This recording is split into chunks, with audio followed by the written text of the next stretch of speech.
నేను లక్ష్మి. ఐపీఎల్లో కాసేపట్లో మరో ఇంట్రెస్టింగ్ ఫైట్ జరగనుంది. జైపూర్ వేదికగా పంజాబ్ కింగ్స్, ఢిల్లీ క్యాపిటల్స్ జట్లు తలపడనున్నాయి. హెడ్ టు హెడ్ మ్యాచ్ల్లో ఈ రెండు జట్లు పోటాపోటీగా ఆడాయి. పంజాబ్ కింగ్స్ 17 మ్యాచ్ల్లో గెలిస్తే ఢిల్లీ క్యాపిటల్స్ 16 మ్యాచ్ల్లో విజయాన్ని సాధించింది. ఢిల్లీ క్యాపిటల్స్ జట్టు ఈ సీజన్ నుంచి ఎలిమినేట్ అవ్వగా పంజాబ్ కింగ్స్ 10 ఏళ్ల తర్వాత ప్లే ఆఫ్స్ లోకి అడుగుపెట్టింది. పాయింట్ల పట్టికలో రెండో స్థానంలో ఉన్న పంజాబ్ ఈ మ్యాచ్లో గెలిస్తే టాప్ లోకి దూసుకు వెళ్లనుంది. మరోవైపు ఈ మ్యాచ్లో విక్టరీ కొట్టి ఈ సీజన్ కి వీడ్కోలు పలకాలని చూస్తోంది ఢిల్లీ. ఇంతకీ ఈ మ్యాచ్లో పంజాబ్ విసురుతుందా, ఢిల్లీ విక్టరీ కొడుతుందా? జైపూర్లో నెగ్గేదెవరు, తగ్గేదెవరు? మరి చూద్దాము. దీనికి సంబంధించి అనాలిసిస్ అందించేందుకు క్రికెట్ అనలిస్ట్ చంద్రశేఖర్ గారు మనతో పాటు జాయిన్ అవుతున్నారు. నమస్తే అండి. నమస్తే.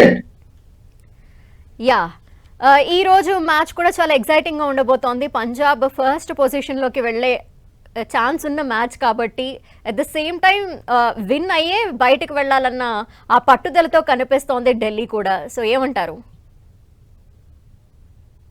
ఆఫ్ కోర్స్ నేచురల్ గానే మీరు చూసినట్లయితే కనుక ఈవెన్ ఎస్టర్డే మ్యాచ్ అటు ఎస్ఆర్హెచ్ బెంగళూరు మీద ఆడినటువంటి మ్యాచ్ కావచ్చు, అంతకుముందు ఈవెన్ ఎస్ఆర్హెచ్ ఆడినటువంటి మ్యాచ్ లో టోటల్ గా అంటే ఎప్పుడైతే ప్లే ఆఫ్ నుంచి బయటకు వచ్చేసాము ఇంకా అనేటువంటిది లేదో, ఆ బ్యాక్ ఆఫ్ ది మైండ్ ఆ బర్డెన్ లేదో, నేచురల్ గానే టీమ్స్ చాలా ఫ్రీగా ఆడుతుంటాయి.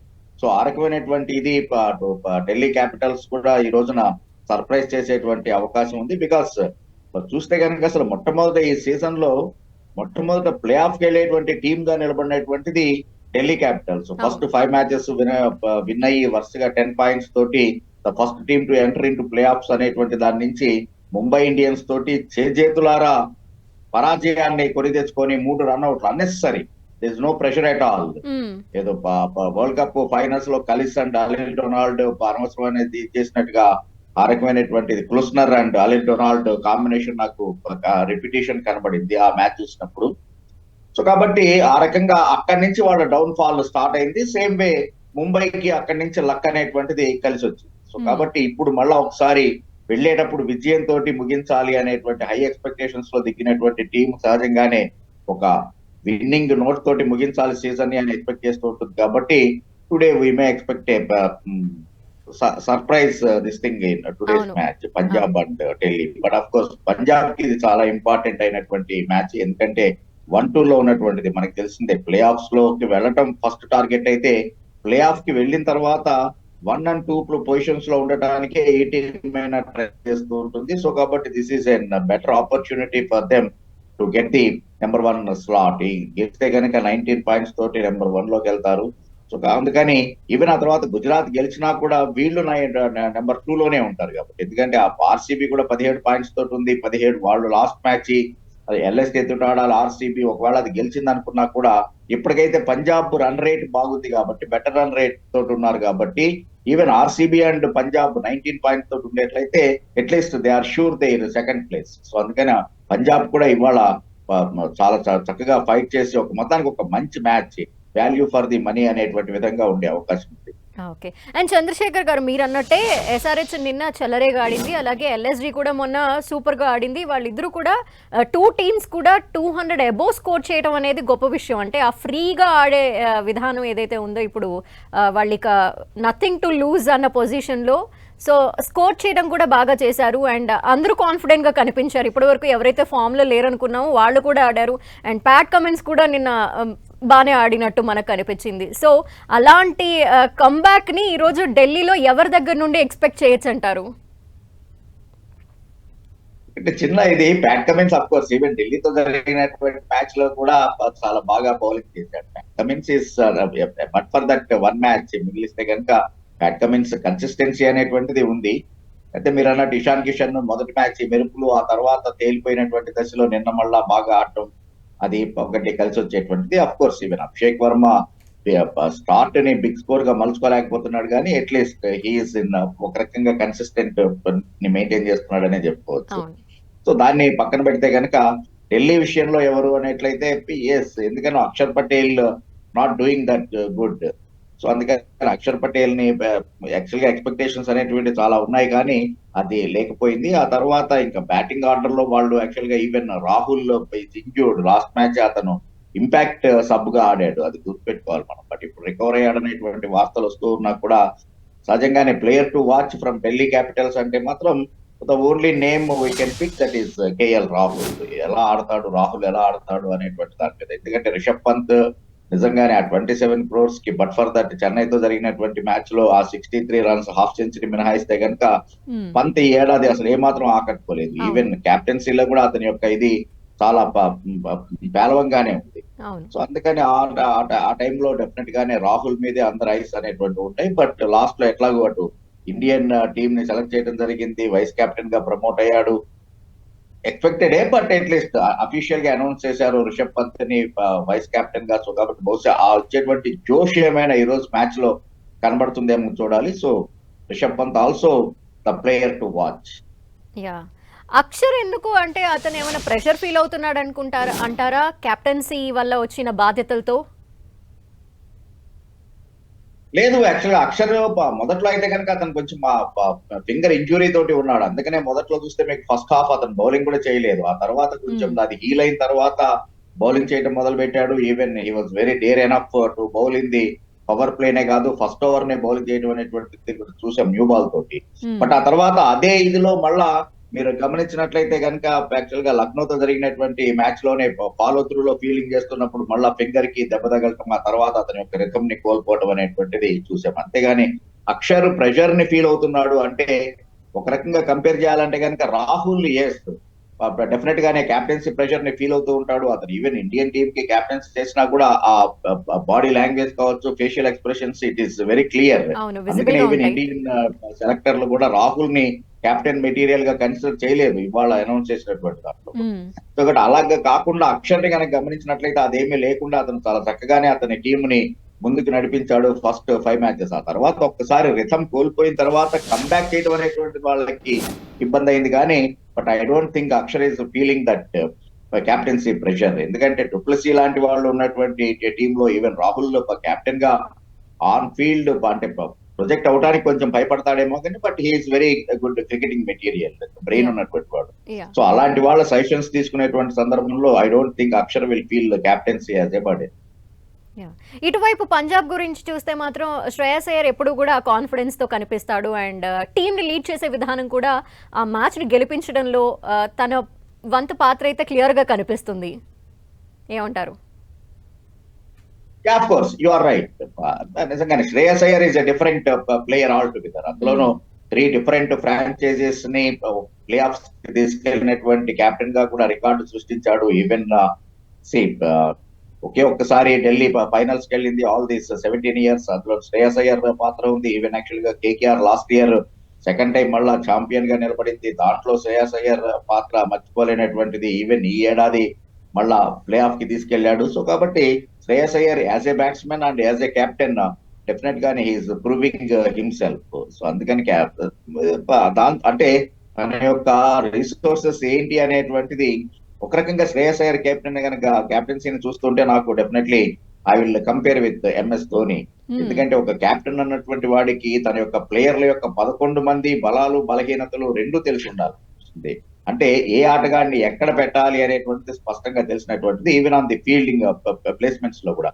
దాన్ని శ్రేయస్ చాలా చక్కగా చేసి చూపిస్తూ ఉన్నాడు. మీరు గమనిస్తే కనుక మిగిలినటువంటి టీమ్స్ అన్నిటితోటి 10 టీముల్ని కంపేర్ చేసుకున్నప్పుడు ఫీల్డింగ్ ఎర్రర్స్ అనేటువంటివి పంజాబ్ కింగ్స్ కి కేవలం 38% మాత్రమే ఉంది. అదే వేరే మిగిలినటువంటి టీములను తీసుకుంటే కనుక అబౌవ్ 40% ఫీల్డింగ్ ఎర్రర్స్, అంటే like is fumbling in the field or catch డ్రాప్లు కావచ్చు, ఓవర్ త్రోలు కావచ్చు, బ్యాకప్ లేకపోవడం.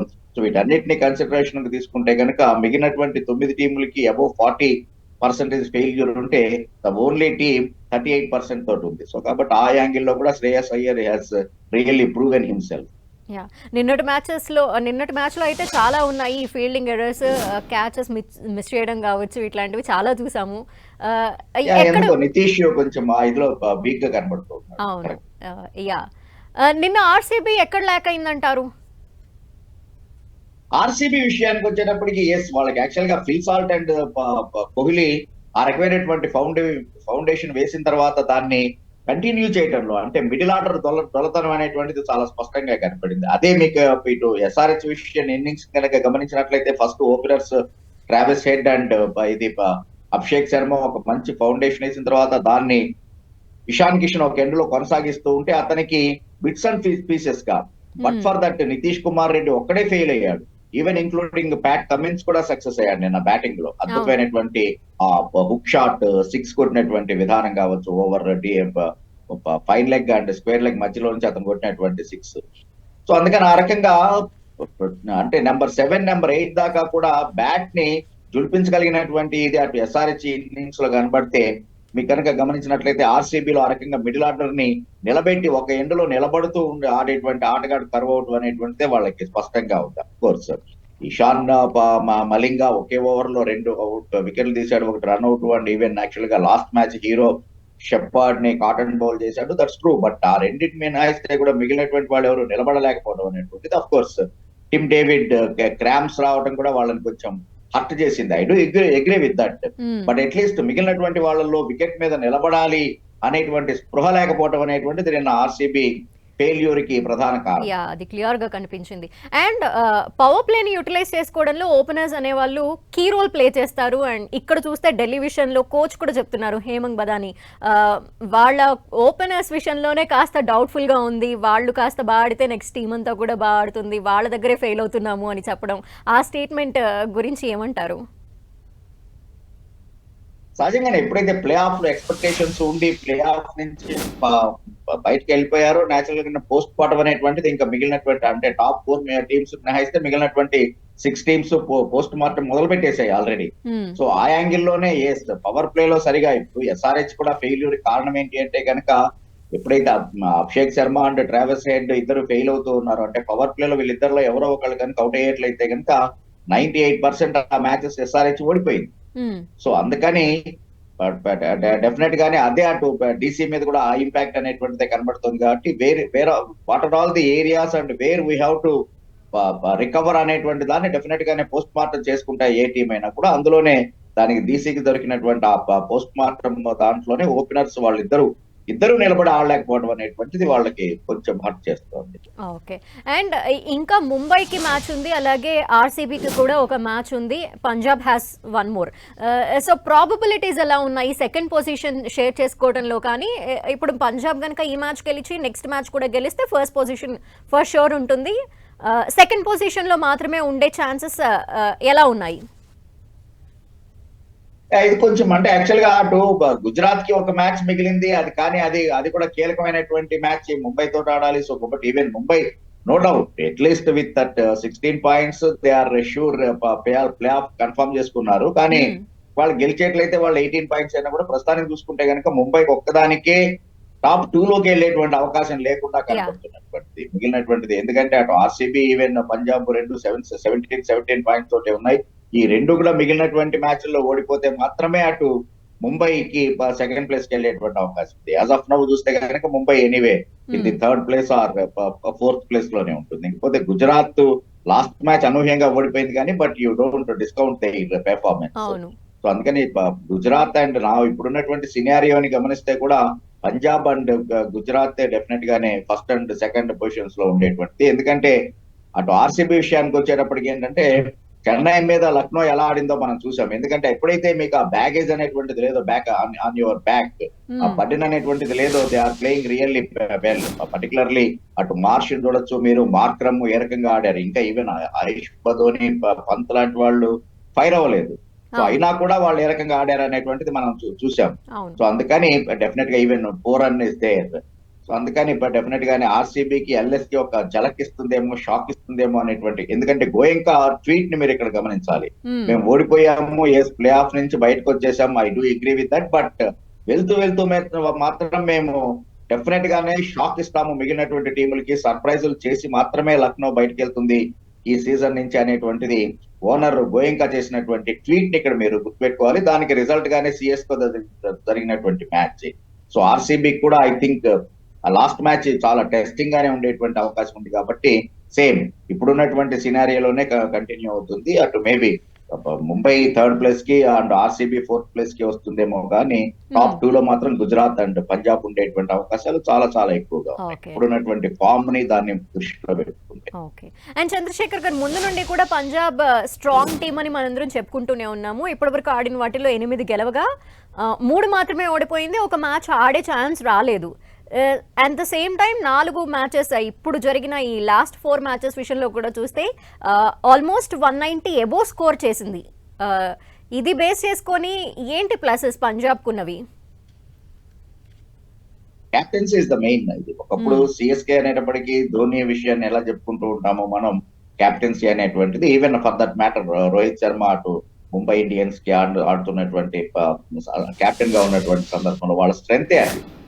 సో అలాగనే ఇప్పుడు యాక్చువల్ గా పంజాబ్ కి నిజంగానే రికీ పాంటింగ్ ఒకటి behind the curtain Ricky Ponting is their strength. ఆ కమిట్మెంట్ లెవెల్స్ అనేటువంటివి డెఫినెట్ గానీ ఎప్పుడైతే హెడ్ కోచ్ ఆ రకమైనటువంటి దాన్ని చూపిస్తాడో మిగిలినటువంటి ప్లేయర్లు కూడా ఫాలో అయ్యేటువంటి, మీరు బహుశా ఫాలో అయి ఉంటారు న్యూస్. ఈవెన్ అక్కడికి ఎప్పుడైతే పహల్గామ్ అది ఇండియా పాకిస్తాన్ వార్ అయిన తర్వాత 1 వీక్ ఐపీఎల్ బ్రేక్ వచ్చిందో, ఆ టైంలో ఫారిన్ ప్లేయర్స్ అందరూ బయటికి వాళ్ళ కంట్రీస్ కి వెళ్ళిపోతున్నటువంటి సమయంలో రికీ పాంటింగ్ ఫ్లైట్ లో కూర్చున్న తర్వాత అటు తాత్కాలికంగా మొత్తానికి విరామం ఇచ్చారు ఈ వార్ కి అనేటువంటి తెలిసిన వెంటనే అతను ఫ్లైట్ లోంచి దిగిపోయాడు. ఆ రకమైనటువంటి ఒక స్ఫూర్తిదాయకమైనటువంటి బిహేవియర్ ఎప్పుడైతే హెడ్ కోచ్ నుంచి ఉంటుందో నేచురల్ గానే మిగిలినటువంటి టీం అంతా కూడా ఫాలో అవుతుంది. కాబట్టి వాళ్ళకి head coach and captain are the plus point. Yeah.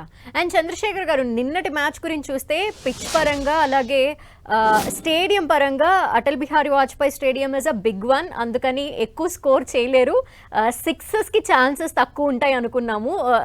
So 160 score చేయడం అనేది చాలా గ్రేట్ అని ఎక్స్పెక్ట్ చేసిన టైంలో 200 ఎబో చేశారు వాళ్ళు. సో ఈ రోజు ఎలా ఉండబోతోందని ఎక్స్పెక్ట్ చేస్తున్నారు? ఈ రోజు జరగబోతున్న స్టేడియం అక్కడ పిచ్ని బట్టి ఏం చెప్తారు? ఎంత స్కోర్ చేసే ఛాన్సెస్ ఉన్నాయి? ఈ రోజున కూడా రెండు టీముల్లోనూ హార్డ్ హిట్టింగ్ ప్లేయర్లకు ఎటువంటి ఢోకా లేదు కాబట్టి డెఫినెట్ గా ఆ రకమైనటువంటిది. ఈవెన్ యాక్చువల్ గా అశుతోష్ శర్మ ఫస్ట్ మ్యాచ్ అటు లక్నోతో జరిగినటువంటి మ్యాచ్ తర్వాత అతని నుంచి మనం ఆ రకమైనటువంటి ఇది చూడలేదు. So he is due on that. So definite గా ఈ రోజున అతని నుంచి ఒక బిగ్ ఇన్నింగ్స్ అనేటువంటిది నేను ఎక్స్పెక్ట్ చేస్తూ ఉన్నాను. సో ఈవెన్ అట్లాగే విప్రాజ్ కూడా ఆ మ్యాచ్ ని మినహాయిస్తే కనుక లాస్ట్ మ్యాచ్ ఆఫ్ కోర్స్ కొంత ఫైట్ చేశాడు, పోరాడాడు, కానీ అది సరిపోలేదు. సో కాబట్టి ఇట్లాంటి ఆటగాళ్లు హార్డ్ హిట్టింగ్ బ్యాటర్లు డౌన్ ది ఆర్డర్ లో ఉన్నటువంటి టీమ్ లో డెఫినెట్ గానే ఒక మంచి హిట్టింగ్ అనేటువంటిది ఎక్స్పెక్ట్ చేసే అవకాశం ఉంటుంది. సో పవర్ మీరు ఇక్కడ గమనించినట్లయితే కనుక irrespective of the dimensions of the stadium power hitting అనేటువంటిది చాలా స్పష్టంగా కనబడుతూ ఉంది. ఈవెన్ నిన్న మ్యాచ్ లో కూడా మీరు గమనించినట్లయితే కనుక Ishan Kishan over the covers ఆడినటువంటి ఆ షాట్ ని కనుక గమనించినట్లయితే డెఫినెట్ గా only the power is playing the major role. Even timing అనేటువంటి దానికన్నా కూడా ద పవర్ ఈజ్ మోర్. అందుకనే ఈ రోజుల్లో డౌట్ వచ్చి ఎంపైర్లు కూడా బ్యాట్స్మెన్ యొక్క బ్యాట్ ని చెక్ చేస్తున్నటువంటి ఆ బ్యాట్ గేజ్ ఎట్లా ఉంది అనేటువంటిది చెక్ చేస్తున్నటువంటి రీజన్ ఏంటంటే the more power is involved in the game. అందుకని ఆ పవర్ హిట్టర్స్ చాలా మంది రెండు టీముల్లోనూ ఉన్నారు కాబట్టి సిక్సర్లకు పదవే ఉండదు వాళ్ళకి. ఓకే.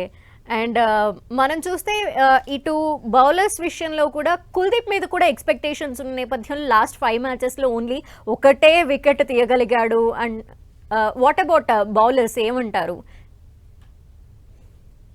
కుల్దీప్ విషయంలో నిజంగానే అంటే ఒక్కొక్కసారి ఎలా ఉంటుందంటే cricket is nothing but a psychological game. ఒక్కసారి కనుక ఒక వికెట్ ని తీసినట్లయితే ఆటోమేటిక్ గా కాన్ఫిడెన్స్ అనేటువంటిది బౌలర్ మీద ఉంటుంది. అలాగనే అందుకనే ఫామ్ లో లేనటువంటి బ్యాట్స్మెన్ కూడా సీనియర్ ఏం సలహా ఇస్తూ ఉంటారంటే you spend some time on the wicket at the middle. So కొన్ని రన్స్ కనుక నీ పేరు ముందు ఉండేట్లయితే ఆటోమేటిక్ కాన్ఫిడెన్స్ వస్తుంది అనేటువంటిది. The same thing applies here. ఇప్పుడు గుజరాత్ లో జరుగుతున్నటువంటి మ్యాచ్ లో చూసినట్లయితే కనుక Sai Sudarshan was plump in front, but అది ఇవ్వలేదు ఎంపైర్.